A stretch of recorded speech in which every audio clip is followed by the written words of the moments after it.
I thought maybe I should do a dedicated video on tips because a lot of questions came in, especially after my gig log from last night where I was showing this tip jar that I made. And it's this one right here. Instead of a Fisher peanut jar, it's a quickie. I put a Venmo thing on here. It says, "Thank you, Brian, the DJ." It's something I put together real quick. People can scan this and Venmo to me if they want to. A lot of people in the past have asked if they could do this, and I didn't have a Venmo account, so I just put this together just in case somebody wants to Venmo tip me. I hate turning money down. A lot of questions came in because like a lot of people misunderstand tips, or just had general questions. And the first question was, did it work? Did the tip jar work? I made $2, and these are those $2. That's what I made from somebody. Should have made more, and I tell you why I didn't.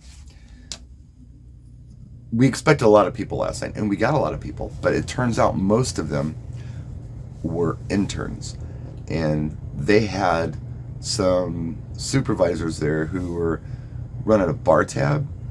So these interns have nothing, right? And the people running the bar tab has something, and they're not requesting any music. It's all these interns, these college kids, requesting songs, and yeah, they're poor college students, so they're not tipping anything. They're not even spending money at the bar. So I did get $2 out of them. Somebody gave me $2 to play Laffy Taffy or something stupid like that. But anyway, there's the answer to that question. Hopefully tonight it's better. I've got tonight and probably tomorrow night too at the club, and we'll see if we get a slightly different crowd in. I think we get different people every night, kind of depending on what's going on. Last night was the intern night. Hopefully we don't get another intern night tonight. Okay, here's the next one. I thought these club gigs paid good money. I do make good money, but I have people who want to tip me. So let me just say this about DJs and tipping. I think it's poor form to put a tip jar out at a wedding reception. If you're a DJ hired for a private event, they've paid you for it, and you're hustling tips after you're already making, you should be making good money at a wedding. That's poor form, especially if there's a chance that the customer may tip you out at the end of the night. I think that's very poor form. But in like a club situation, that's different because everyone's getting tips at the club, right? Bartenders, wait staff, the person at the door.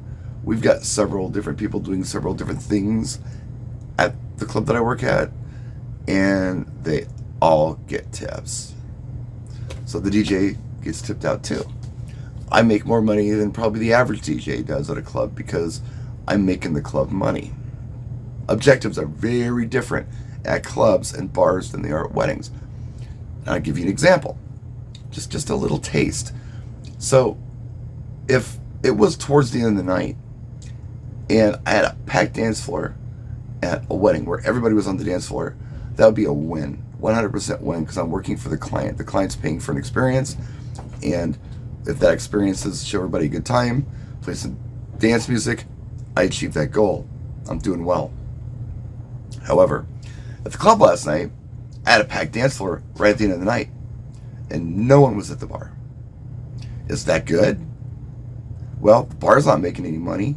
There's no one buying anything, yet the lights are on, and there's people there. So I had a choice to make. Do I keep playing songs I know they're going to love, or do I switch it up a little bit and see what happens? I'm going to lose some people from my dance floor. But is that a bad thing? No, because when I did that, most people on the dance floor went to the bar and got drinks. That's how you make the bar money. That's how you do it. You rotate them, and then after a few songs you pick it up again. But it was towards the end of the night. It was doing nothing to have everyone on the dance floor.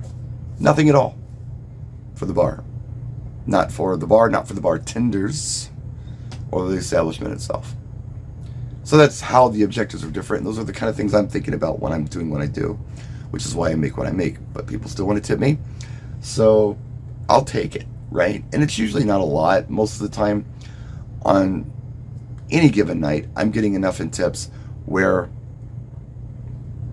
I don't know, I'm taking my kid out for a burger and a ice cream sometime that week. It's not life changing.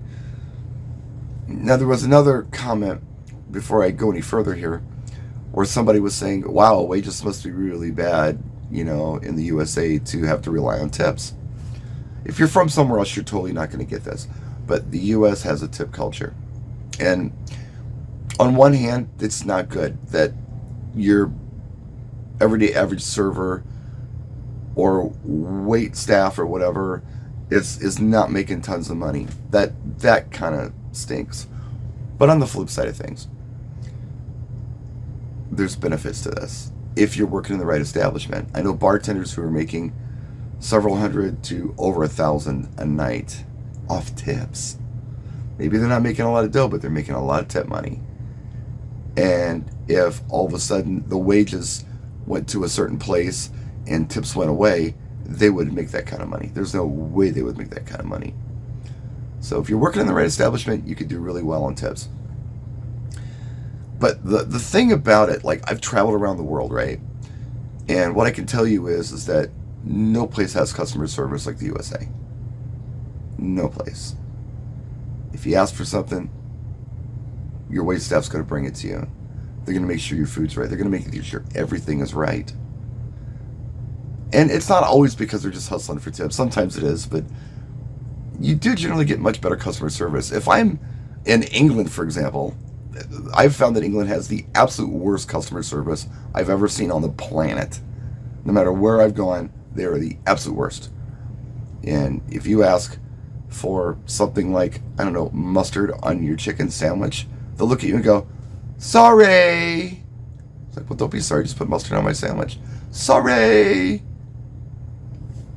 That's a bunch of crap. That's not how you're supposed to treat people.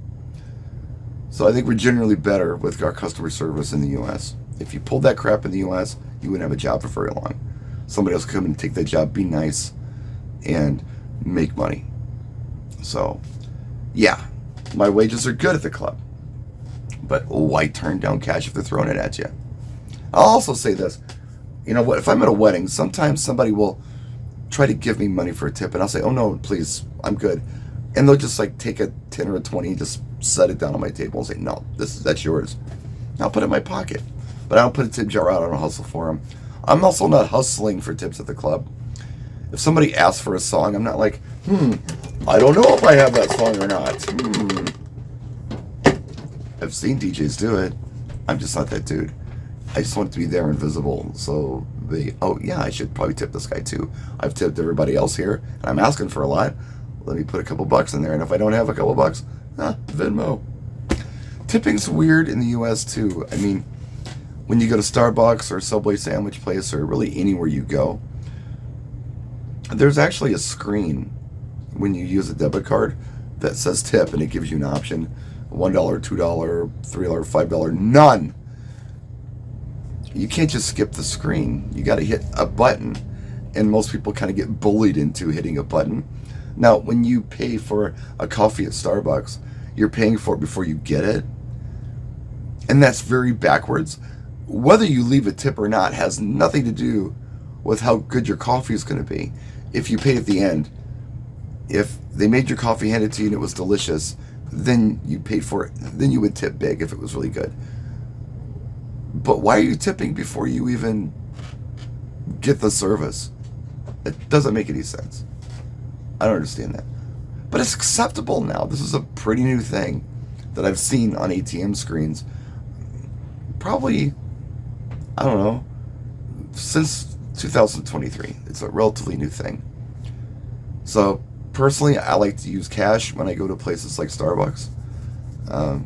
If I have to use a debit card, I really feel bullied into tipping, and I don't like that. So I don't want to do that to anybody else, but it's there. So, do I need it? No. Is more money a bad thing? No. Should I turn down tips at the club? No. That's dumb. Not for something like a club. Again, a private event, that's a very different thing. But something like a club, yeah, I don't know. Yeah, I'll take your money. I don't care. You're drunk. You're throwing money around. I'll take it. That's my job. So anyway, just a quick video for you. I gotta get ready and take care of a couple things before I hit the club tonight. We'll see you later. Maybe I'll get video from tonight. Maybe something new will happen. maybe I'll show you how this lighted tip jar is going to work out. So, we'll see you then. Thanks for watching. I appreciate you for tuning in. Practice and enjoy.